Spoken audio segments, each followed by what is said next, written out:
Hello YouTube, this is a quick video just to show you the Motorola Atrix and just give you a quick summary of what it can do.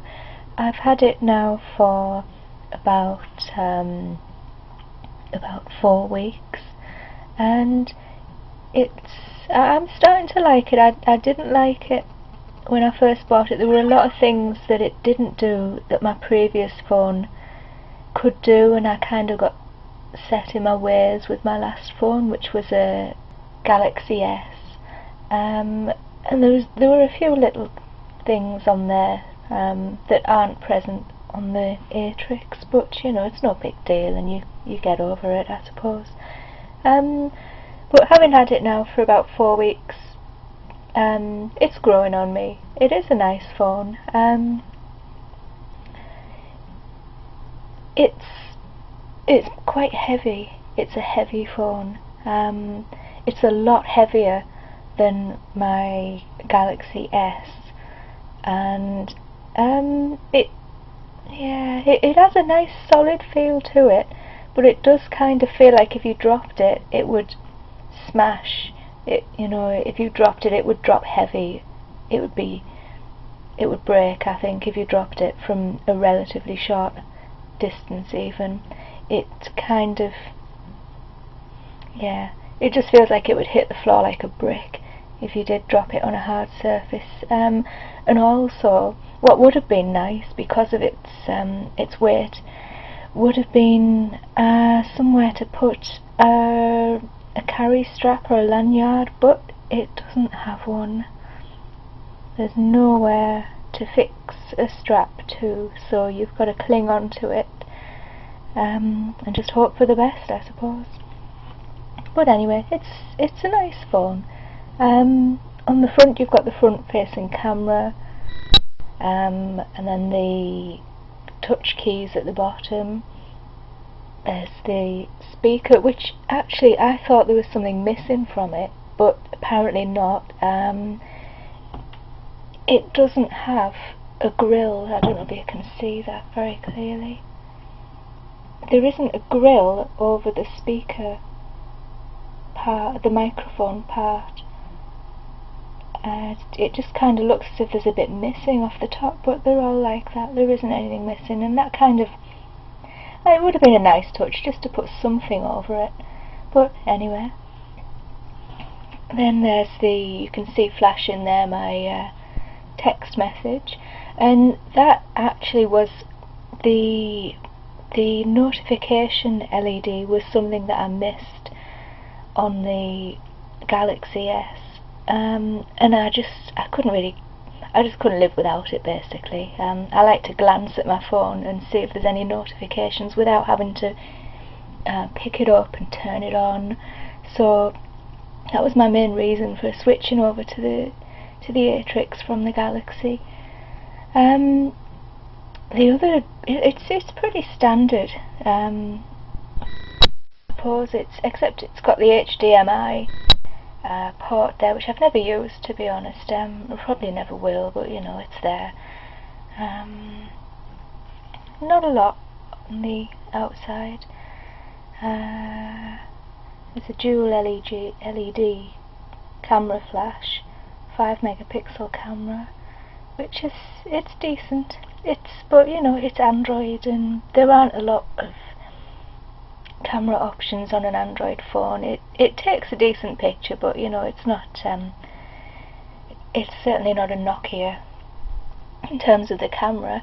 And the other thing that's non-standard, I don't think I've seen it on any other phones, is the on-off button, which is kind of in an awkward place. I'm still not quite used to it, really.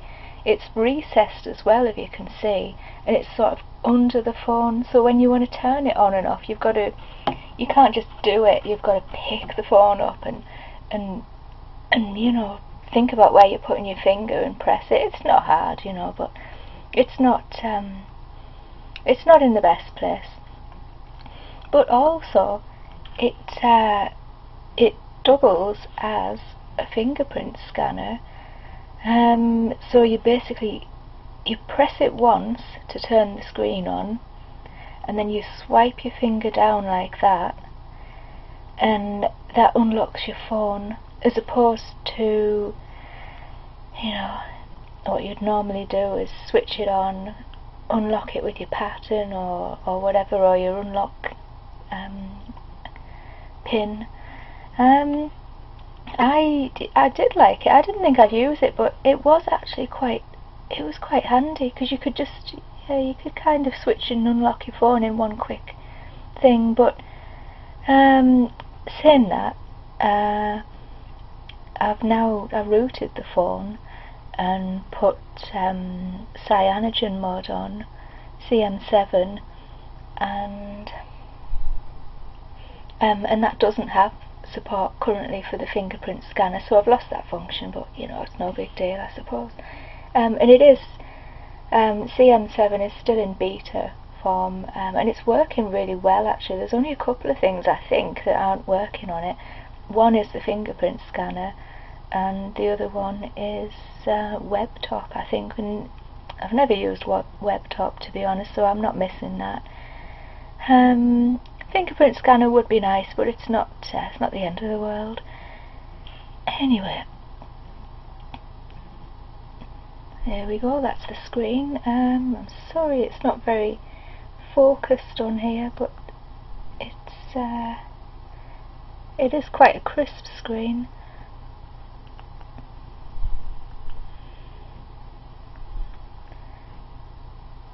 And it's fast. Well, I mean, everyone's on about the dual core processors. You know, I think you'd probably only notice the speed of the dual core processors if you were playing a really graphics intensive game where the second processor would kick in. I might be wrong, I don't know a lot about the technical side of it, but I think you only use one processor until the phone, until you do something that does require a higher CPU,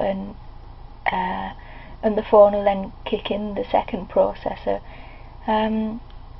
But they're not, both processors are not running together all the time, so you basically it's just an average phone really, I think, unless you want to play these intensive games,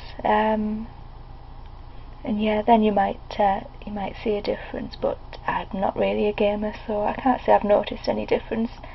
There's no lag, but you know, it's just no different to my Galaxy S really in terms of speed. This is cyanogen mod, and I prefer it to the Motorola software. There was something, you know, the Motorola software, it's alright. I didn't like Moto Blur, so I got rid of that straight away with a custom launcher. That's Launcher Pro, and that's the one I've been with for quite a long time now. I like that one. I haven't got a lot on my home screens at the moment because I was trying to see what was eating my battery. It was lasting less than a day, which was a bit of a shock. I'm used to about 3 days of battery life from average use, you know, a few calls, a few texts, a bit of browsing, Facebook, that kind of thing. So yeah, I was trying to reduce the amount of clutter that I had on the screen. Yeah, the battery, since I've taken off a few things, so far I've had 16 hours 6 minutes since a full charge, and we're on 81%, which isn't bad. It's not bad. I did switch it off overnight, so it hasn't actually been on all night, but I think, yeah, I mean, it still is 16 hours, so that's pretty good battery life. I think I've figured out what was draining it. Yeah, it's just a few little widgets do tend to cause partial wake locks, I think, and it kind of keeps the phone awake even when the screen's off. Stops it going into a deep sleep, and that's kind of just eating away at your battery, even though your phone's just sat there and you're not using it. So, but yeah, I mean, I think a day or two out of a full charge with moderate use is all you're going to get with this at most. But that's okay. It's not great, but it's acceptable. So, anything else? I've actually put a theme on this one. I can't remember what it was now. I think it was, I might be wrong, but I think it was called Vivid Lime, I think. But it's really nice. It's really nice. It's the settings menu. It's got a bit more colour in it now, like the old HTC, well not the old, like the HTC phones. The battery changed to a circular one. I don't know if you can see that, which is really nice. And then there's the green over scroll, which is really colourful. That's really nice. Because I find with stock Android, it's lacking in colour, I think, which is okay. I mean, a lot of people like the minimal look. I like a little bit more colour, and this theme is just perfect for me, really. And I think that's about it, really. Yeah, I've put set CPU on it, and I've actually underclocked it because to try and get a little bit more battery life out of it. I was getting maybe half a day, 3/4 of a day with average use when I first got it, and the phone actually does get very, very hot indeed. So I put set CPU on and underclocked it, and it doesn't get that hot at all now, and the battery has improved. I think that's what's done most to help the battery life, was the underclocking and the voltages as well. Yeah, I've undervolted it, and that it's stable on the settings I've got it at now. You can't really see, it's not focusing, but yeah, I've not had any reboots, so, and it has had a big impact on battery life, so I'm quite happy with that now. And set some profiles as well, screen off profile, so it's not racing away on the processors while the screen's off. And also, because it was getting so hot, and I'm talking, it was going up to about 58, 59 degrees, and it was uncomfortable to hold. It was very, very hot. I set a profile there, so if the phone temperature goes above 50 degrees C,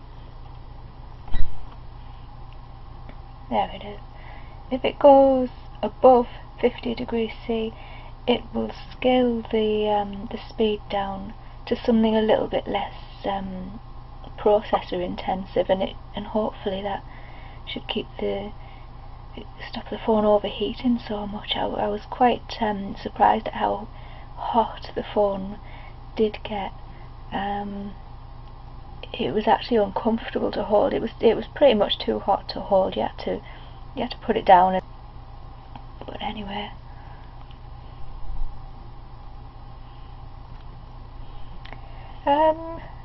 that's about it, really. I've installed green power because I found Juice Defender was causing a lot of wake locks as well, and stopping the phone from sleeping properly. So green power doesn't seem to do that,